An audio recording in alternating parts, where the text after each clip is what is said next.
everybody. Welcome back to HypotheticAL Podcast brought to you by Not So Serious. And this is a podcast for students by students. My name is Aditya. I'm a strategy consultant and an incoming law and business student at the University of Warwick. And I'm Leo, a computer science student at Federal University. Awesome. Welcome back, everybody. Leo, how have you been this week, man? It's been a minute since we caught up. Yeah, pretty good. Still on the assignments grind in the thick of the semester. Got about another month of it and pretty much going to stay the same. So, yeah, just going to stick through it. How about you? Awesome. Yeah. So I have a couple of new updates. For one, I started working out. And because of that, I've been waking up at the wee hours of the morning. It's 6 a.m., which has not been fun. I'll tell you that, ladies and gentlemen. I feel like absolute shit.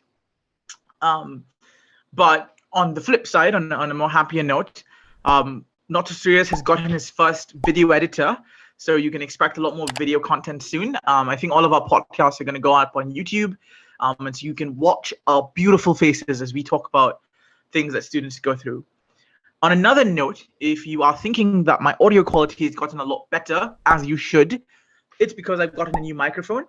Got one off Shopee thanks to the government and their generous 150 ringgit e-wallet money. And so I hope to bring you a lot more ASMR content. So, but enough about us.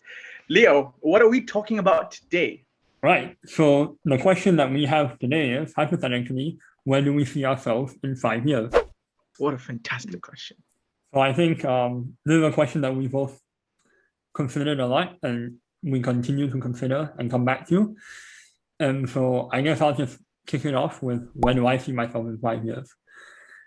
Since the past few months, that has gone a bit of a shift from what I previously thought it was, let's say at the start of the year.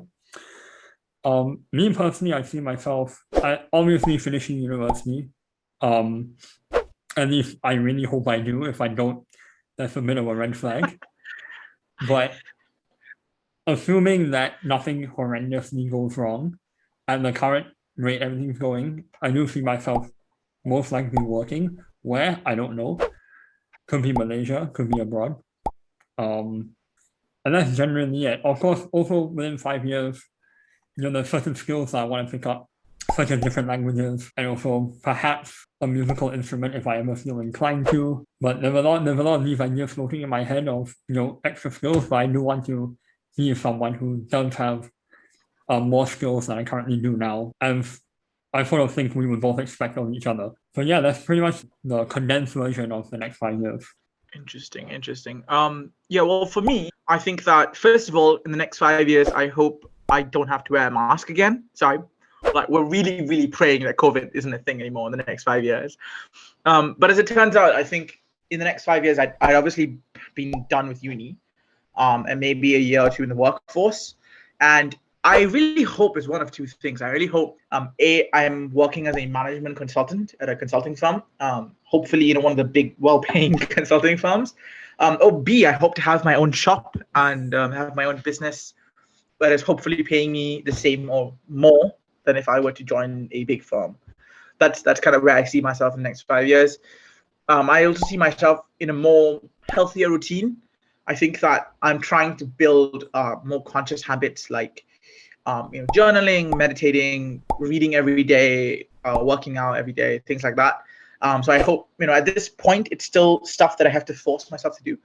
And I really hope I reach a point in the next 5 years where all of this stuff is just automatic. Yeah, that's about me. But honestly, Leo, let's talk a bit about why this is such a great topic to talk about this week. Because if you guys aren't aware and you guys have been living under a rock, the SPM and IGCSE results have just been recently announced. A lot of children have been, super stressed out because they've done this under the pandemic. It's been such a trying time, and it's honestly really, really great to see some kids with very, very promising and very flourishing results. On behalf of Not So Serious, I think, first of all, I'd just like to say congratulations to everyone from the batch of 2020. No matter how you did, I think you did a really fucking amazing job because, granted, the world was literally ending. Like, we were going through the apocalypse, and you guys still had to sit and write down when did Hitler come into power. which seems so odd to me. But yeah, you guys did great.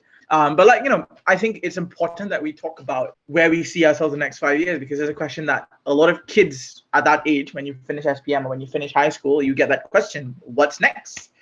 So I want to talk a little bit about that. So Leo, right now you see yourself, finishing uni and working, but that doesn't really give me a lot of specific context. For those who don't know, Leo's a computer science student. And I'm going to speak on his behalf because fuck you for not saying it before.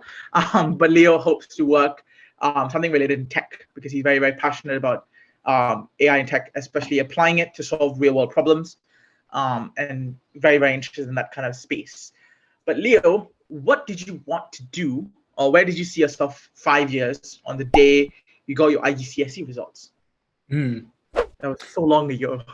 I'll just go on a slight tangent as to how another reason why this topic came up, which is exactly the reason Aadi mentioned just now, which is, 5 years seems so long ago. And I remember because I had a tutor at the time when I was throughout secondary and leading up to IGCSEs, and I would always get asked, when do you see yourself in 5 years? And a couple of days ago, it struck my head. I went like, those 5 years have happened.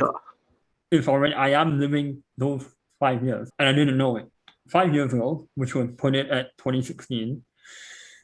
Wait, it was? Yeah, my math is not wrong, I hope. But maybe of course 5 years ago for both of us was not getting our results, just to make it clear. But was sort of the start of the process for both of us, meaning before we sat the IGCSE exams. So at the time, I thought I knew I wanted to do something in tech and computer science. But again, there's always knowing sort of what you like, and then there's figuring out how to get there. And a lot of the conversation, for me at least, wasn't really what subject do you want to study, it's where do you want to go? Where do you want to go? Where can you go? And sort of how do you want to do this whole thing, right? Because at the time, obviously, for everybody, university is like prescribed. It's university. And at the time that I was considering my future and what I would be doing, there was also talks of some things like requiring AdMats, that like A-levels would require AdMats, like university would require AdMats in the future. And I didn't take AdMats for IGCSE. And so times like those was like, okay, because also at the time, I had no idea of foundation. I didn't even know what was after IGCSE. I didn't know about A-levels, right? I knew they existed, but I didn't know what they were or what it entailed, right? And so at the time, the decision, and fast forwarding a little bit to after getting the results and doing more research, is that I determined that doing the degree in Malaysia, with the degree being a double degree by a UK university, would be the best way on a financial end, but also on an experience end. And I think the experience is the underlying factor here, because I think and you can comment on this later on, but I think this whole process of 5 years, or when you see yourself in 5 years, is really a question of what experiences do you want to have. And so these were some of the things I was dealing with beforehand. That's really cool. Ladies and gentlemen, I'd like to point out something really amazing that Leo mentioned, was there's a very big difference in what you want to do and how you want to get there. I think people often get caught up in the where, they kind of forget about the how.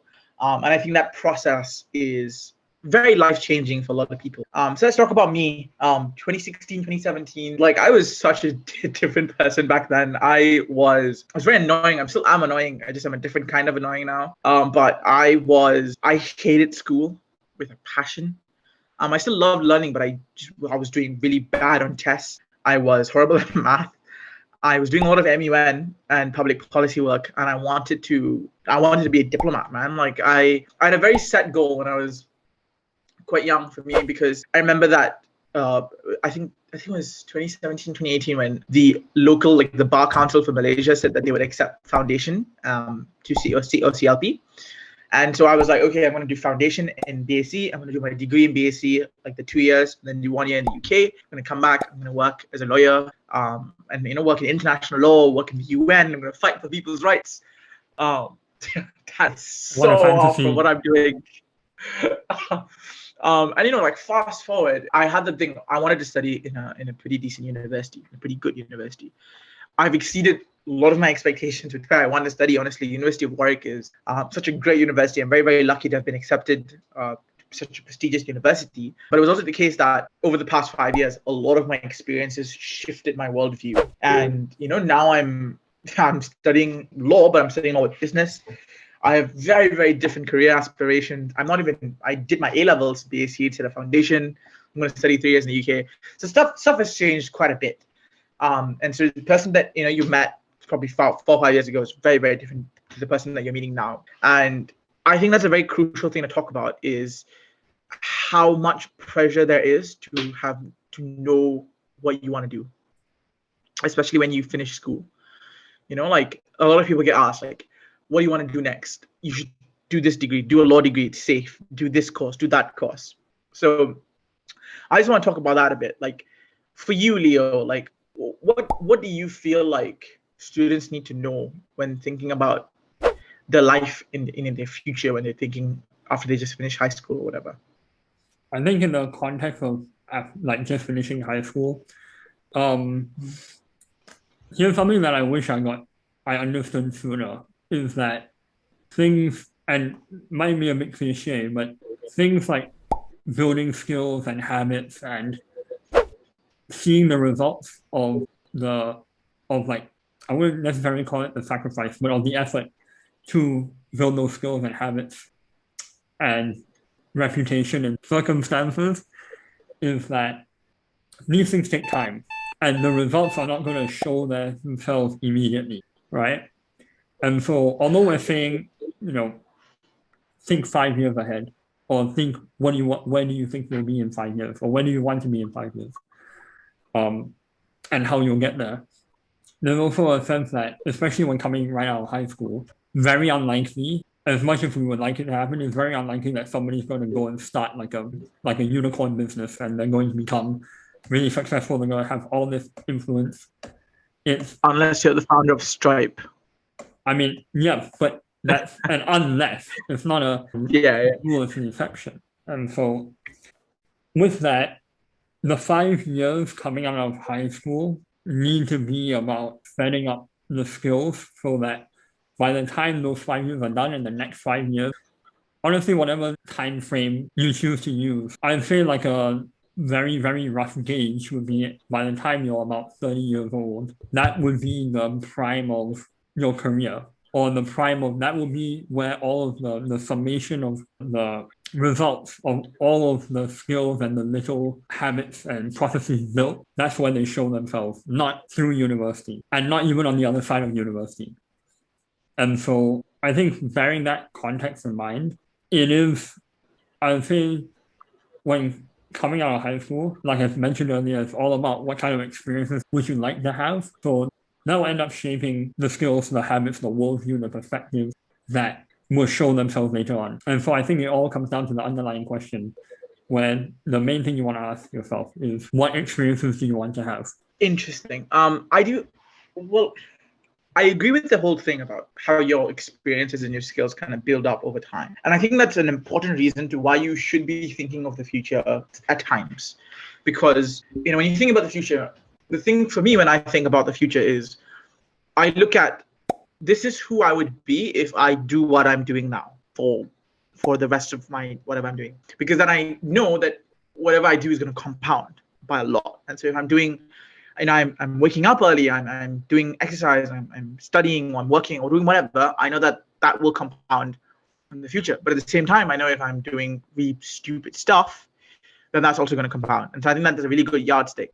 But the thing is, ladies and gentlemen, if I've learned anything, is that time is not linear. Well, kind of is, but personal growth and time is not very linear. Like, I think that we're so used to the fact that when you're in school, right, you have very, very set stages. You go from, standard 1, standard 2, standard 3, so on and so forth, until you get the 11th grade. And then even in uni, you have year 1, year 2, year 3. And everything until that point is super structured. You're like, okay, in year 1, these are the things that you are going to learn. In the 5th grade, this is your syllabus. But the thing is, life has no syllabus. if being on this quote unquote gap year, there was no syllabus in my life. If I wanted to, I could have done nothing. But honestly, I've grown more and I've learned more in 2020 than I have probably in more than the last 3 years combined. And that is purely, I genuinely don't know what caused it, but it's a measure that you can't really say, I'm going to go this. And I think that there's a very big danger in trying to think of yourself in absolute terms. People, and I used to be this person. I used to be this person who planned to the year. I'd be like, at this year, I'm going to do this. At this year, I'm going to do that. And all it leaves you with is a lot of heartbreak, because honestly, if that doesn't turn out, you're going to be left with a lot of resentment at yourself, because planning your life out takes a lot of sacrifice. And I think when stuff doesn't go your way, then it brings up a lot of hurt feelings. And I think that makes life fun is to look at what you said, Leo, like what experiences do I want to have? What are some things that I want to take with me, and keep that as your core. And these are like your core values. And no matter what profession you're in, no matter what course you're in, no matter what university you're in, if these are with you, I think you'd be okay. Like just because someone tells you that law is a very safe bet and you study law and you don't actually like law, or you don't like the things that come with a law degree, you're not going to do very well. No matter how hard you study, you might get a first class, but you're not going to be a very good lawyer, because you can't unless you love what you do. So I think that's a very important thing, to just press on.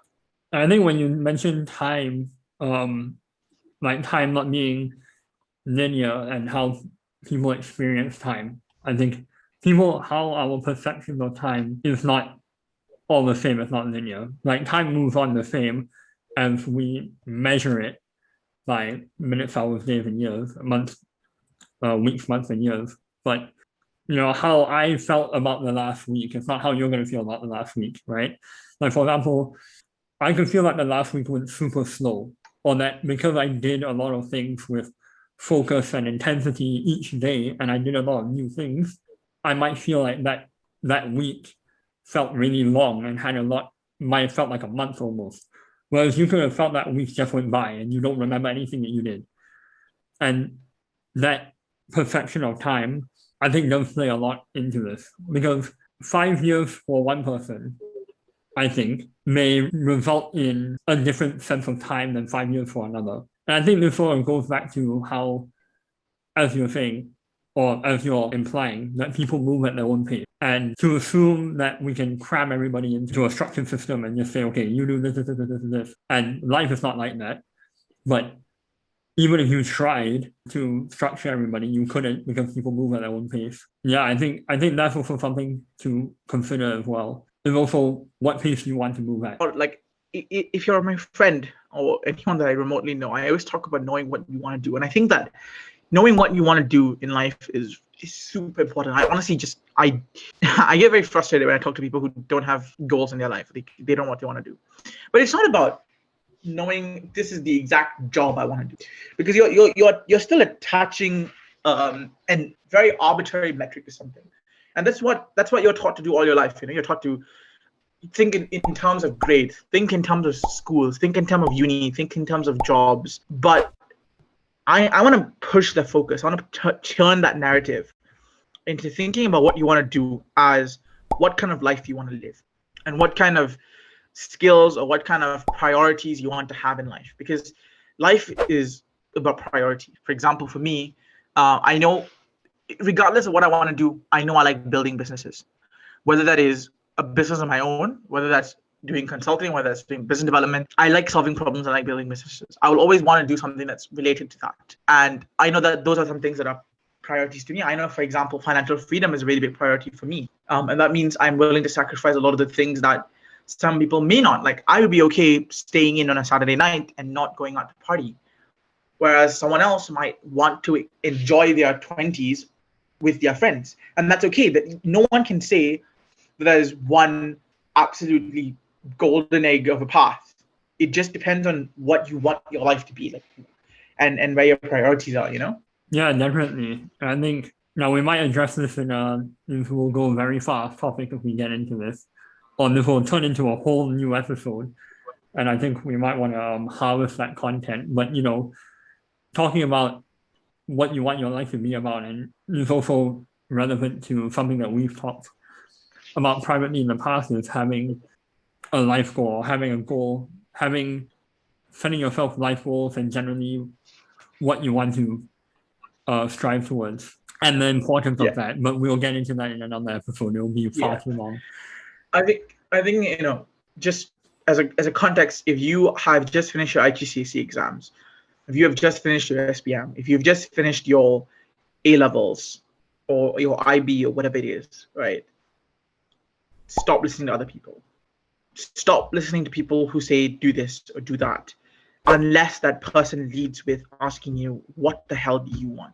Ask yourself, okay, like, what are you good at? What are you passionate about? What are you willing to put in the work for? Make decisions on your life based on that. I know, like, virtually every episode we talk about self-awareness, and it's so important because honestly, so many of life's problems can be solved if you really just try and understand your own personal well-being. Because I know a lot of people who are very upset about their SPM results. I have personal friends who are very sad about the results that they've gotten, because I think that there's so much pressure that, especially with how, and I'm going to get too political here, but if you're of a particular race, it's a bit hard to get into public access universities of a high ranking without stellar results. And there's so much pressure. It's like, oh, I don't get good grades and my life is ruined. But I will 100% sure that it isn't. Maybe you can't do what you set out to do, but you will find different avenues.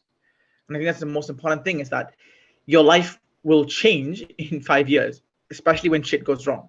But that's not necessarily a bad thing. You just have to have a growth mindset of whatever happens to you, that you will figure out what the next best thing is, or what's the next best thing that you value, and make that work. So, okay, let's say you don't get really great results for your SPM or your IGCSE.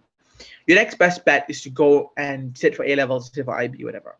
Maybe not at a super prestigious pre-university, but at somewhere that will take. And it's going to be a lot harder for you to compete. But if you're willing to put that work in, you still can go back to whatever track you want, because then you can still get really good at A-level results. Or let's say you messed up your A-level results and you have to go to a university that is not as highly ranked as some others on your list. Then it's the same principle. You may have to work a lot harder to do a lot more extracurriculars, a lot more work experience, whatever, but you can still make it work. Right, Leo? What do you think? Man, just sitting there and staring at me. Well, you talk with so much passion that it just captures my gaze. But yeah, I definitely agree that it's not that there are multiple pathways to things for the most part. When it comes to education and when it comes to career, I think there are many ways. There are many pathways, right? Because ultimately, even if you want to get a job, you are being hired for a set of skills to then solve certain problems. That's why you're employed, and that's how you generate your value, right? On a very, very general basis. And so acquiring those skill sets and that ability to solve those problems, whatever field they are in, is not just through university. And in fact, in some senses, or in some cases, university isn't the best way through. Like, if you wanted to do something more physical, like if you wanted to do something that was, I don't know, more practical, like a trade, right? Like if you wanted to do electrical work, I don't know about this, but university isn't going to teach you everything unless the university itself gives you like the whole. It's called a trade school, buddy. Basis to experiment. Yes, there are trade schools, but I'm talking more of like versus an academic, like sit down and study for exam sense, if you get me. So there are different pathways, and I think those pathways are being forgotten in some ways. For example, trade schools. I think if you ask some people, they wouldn't know what a trade school is. They wouldn't know they exist because they don't get valued as much as a university does. Yeah, in summary, ladies and gentlemen, there are a lot of things you can do with your life. Don't stress out about it. Just focus on making the best out of the short time that we're here on Earth. Don't forget that no matter what happens in life, you can make things work. It's just about focusing on what you prioritize, working on that, just working hard at the things that you love. And I guarantee you that, life will find a way. As long as you are conscious, you're doing something that you care about, you'll be fine.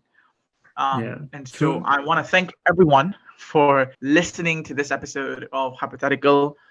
I genuinely do really enjoy making these episodes. That's why I got a microphone. And so I really hope that you guys continue to support the podcast. Give us a subscribe, a follow, a like, a review, all of those nice metrics. Click the bell icon over here, and all of that really, really. I know we'd like to thank our sponsor. No, we don't have a sponsor. Not yet. Not yet. We're not there. Help us get there, everyone. Yes, help us get there. And if you are interested in what we do and want to keep up with it, at Not So Serious on Instagram, NOTFOSRS. And from there, we have links to everything else. We drop articles every Friday. Make sure you tune in. Thank you so much, everyone. Thank you.